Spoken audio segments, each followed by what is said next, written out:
Haryanto Tutik diketahui menggugat Jokowi agar membayar utang senilai 60 miliar rupiah.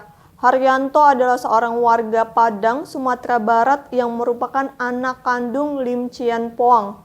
Ia menyebut menagih utang ke Jokowi lantaran sang ayah sempat meminjamkan uang ke pemerintah saat masa krisis tahun 1950 lalu. Kuasa hukum Haryanto Tutik, Ami Jiduhu Mendropa, mengatakan ayah kliennya adalah seorang pengusaha rempah yang cukup kaya. Puluhan tahun lalu Lim ikut membantu negara dengan meminjamkan uangnya ke pemerintah. Pinjaman itu bermula saat dikeluarkannya Undang-Undang Darurat Republik Indonesia Nomor 13 Tahun 1950 tentang pinjaman darurat yang ditetapkan di Jakarta pada 18 Maret 1950. Dengan adanya undang-undang tersebut dan kondisi negara yang sedang membutuhkan, Lim kemudian meminjamkan uangnya ke pemerintah Republik Indonesia. Besaran uang yang dipinjamkan saat itu senilai Rp80.300. Hal itu diketahui dari bukti penerimaan uang pinjaman oleh Saphrudin Prawira Negara selaku Menteri Keuangan pada tahun 1950. Kemudian bila menurut peraturan perundang-undangan, bunga pinjaman tersebut sebesar 3% selama 1 tahun. Mendropa menuturkan bila bunga pinjaman pokok dikonversikan pada emas murni, maka akan mendapat emas seberat 0,603 kg per 1 tahun. Terhitung dari tanggal 1 April 1950 sampai tahun 2021, pemerintah telah melakukan pinjaman selama 71 tahun. Jika dikalikan bunga dan dikonversikan dengan emas 0,603 kg, pinjaman itu senilai 42,813 kg emas murni.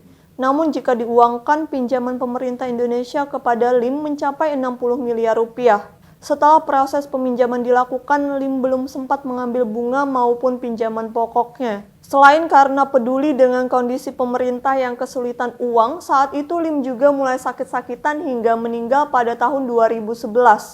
Lim melimpahkan warisannya kepada anaknya sehingga Haryanto Tutik baru mengetahui tentang keberadaan surat utang negara itu. Mendropa menerangkan kliennya sempat meminta uang itu ke negara tetapi ditolak dengan alasan sudah kadaluarsa. Dikutip dari Kompas.com pada Jumat 28 Januari 2022, Haryanto dan tergugat sempat melakukan mediasi tetapi tidak menemukan kesepakatan.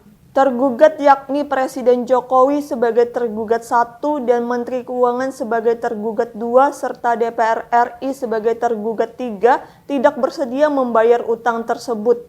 Dalam jawaban tertulis, tergugat Menteri Keuangan yang diwakili 12 orang pengacara disebutkan masa pinjaman sudah lewat 5 tahun sehingga sudah kadaluarsa. Hal itu sesuai dengan ketentuan pasal 6 Keputusan Menteri Keuangan nomor 466A tahun 1978. Lantaran mediasi gagal dilakukan, kini perkara tersebut dibawa ke pengadilan. Ia berharap dalam persidangan mendatang, hakim dapat mengeluarkan putusan untuk memerintahkan pemerintah membayar utang kepada kliennya.